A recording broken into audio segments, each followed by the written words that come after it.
husband that I wanted to be a foster family, and he told me I was insane.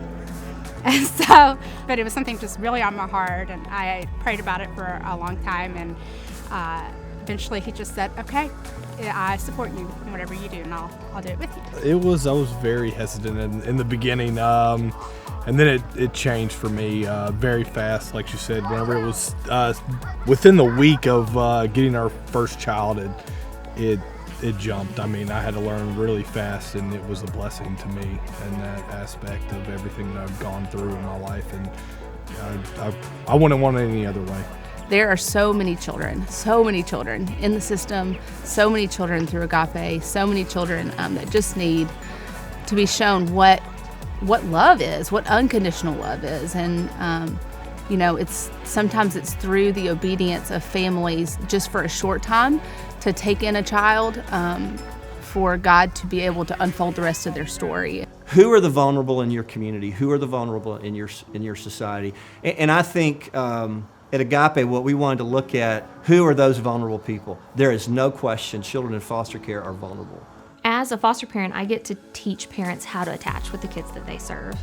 And it's amazing to watch. It's amazing to see the light bulb go off and find them connecting with kids that they thought would be really hard to connect with. One thing that does help is just having those shared moments together that you can give them just a moment to be a kid and not have to think about where they're sleeping next week, but that they can just be a kid.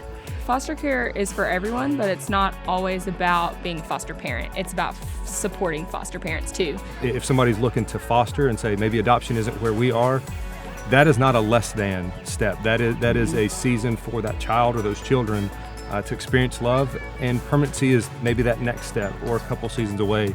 And so if you can step in and love those kids, you're not only serving a community or serving AGAPE, you're loving a kid, you're taking on a life, and you're demonstrating the love of Jesus to a kid who maybe hasn't seen that complete picture. I'm so grateful for the people who pour in financial support and emotional support and prayer support and wraparound support, because our kids need you. Our kids need you to care, because not everybody can be a foster parent, but everyone can do something.